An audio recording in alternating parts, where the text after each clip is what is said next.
Hello, everyone. On today's episode, I wanted to get on and talk about 9/11 briefly. As you all know, September 11, 2001 was a day that changed the world as Americans knew it at the time. Those who lived outside the States saw in disbelief how the United States was being attacked. It was eye-opening for us all, and I fear that most Americans probably have a form of PTSD regardless of where we were that morning. This was a day that was the beginning of the war against terror, which some may feel we have failed due to recent events. But I'm not here to talk about the recent, more so to remember that day. New York Magazine and other sources gave us some stats that I kind of looked over quickly. And so the total number killed in New York was 2,753. The total number of firefighters, paramedics, and EMTs killed was 343. The total number of NYPD officers killed was 23. The total number of the Port of Authority police officers killed was 37. The number of World Trade Center companies that lost employees was 128. The number of employees or people who died in Tower 1 was 1,402. The number of employees who died in Tower 2 were 600, employees or people, I guess, were 614. The number of deaths in the Pentagon was 125. The number of deaths of Flight United Airlines 93 was 40, and we're excluding the hijackers. This is just a snippet of the domino effects that began on September 11th, 2001. As we all know, many deaths came from that, whether it was from cancer or respiratory diseases, and also many deaths in the war due to the war in Afghanistan. I remember 9/11 as if it was yesterday. I was 18 years old, living with my parents, getting ready to go to school.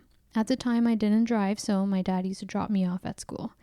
I was obsessed with Aaliyah, especially because she had recently died on August 25th, which was also the day I met my first boyfriend.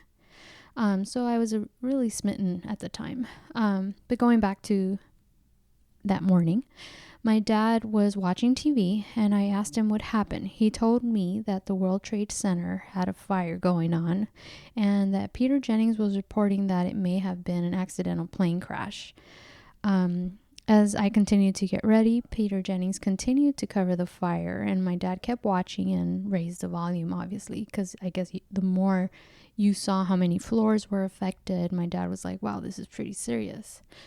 And just as I was getting ready or done getting ready, I heard Peter Jennings say, "This looks like a second plane. So this looks like an actual effort to attack the World Trade Center." And as they replayed the images again, my dad said, "Holy shit, we are under attack."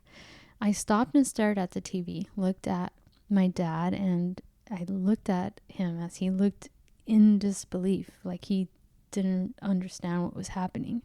And I myself didn't know what to think. Peter Jennings said, "This is horrifying," as it all sinked in to even them on national television.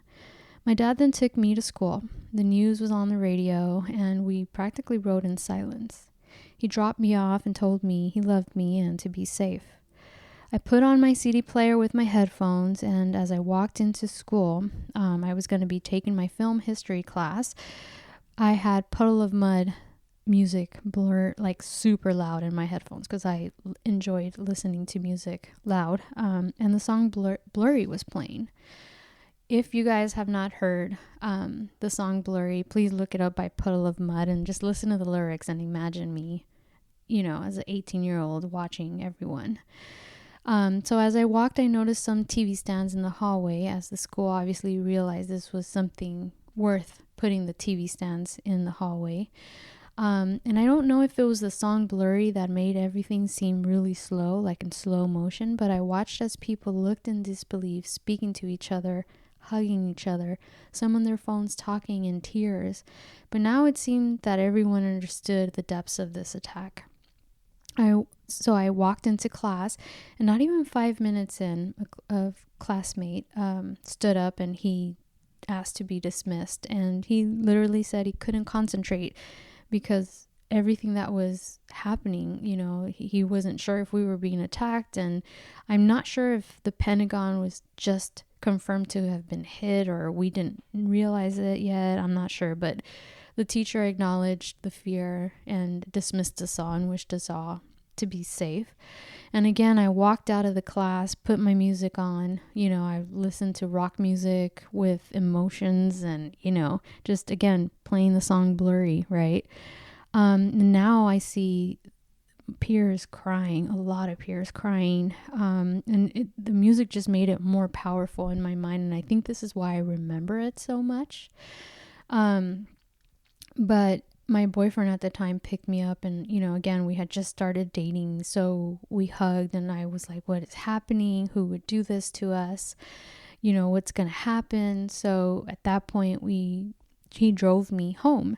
If you guys are familiar with the 10 freeway from Santa Monica to the West Adams area in LA usually is packed traffic all the time.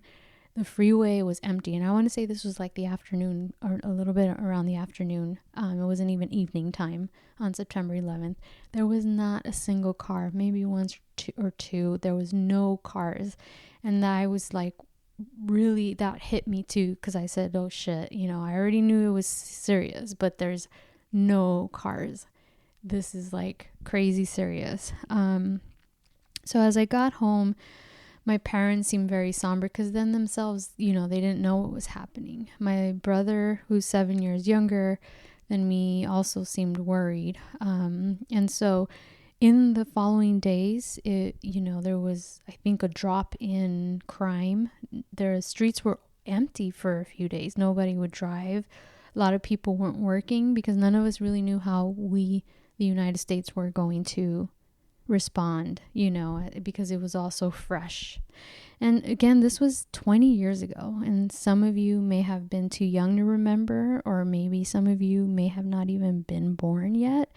But I definitely ask you to look into documentaries that show footage of the attack so that we never forget all those who died that day, all the heroes, all the innocent lives that were lost that day, all the grief that was happening that day. And also, you know, all the lives that were lost because of that day in the future. As we as a nation are more divided now, more than ever, in the days and years after 9/11, we were in a united front. And let us not forget who we are as a nation. Let us not forget what makes us Americans. So I hope that all the young people, please do not forget 9/11. Keep remembering what made us a nation, you know, and, you know, we don't want to forget all the lives that were lost that day and because of it in, you know, years after. So please have a good rest of the week, and I will be seeing you guys soon. Bye-bye.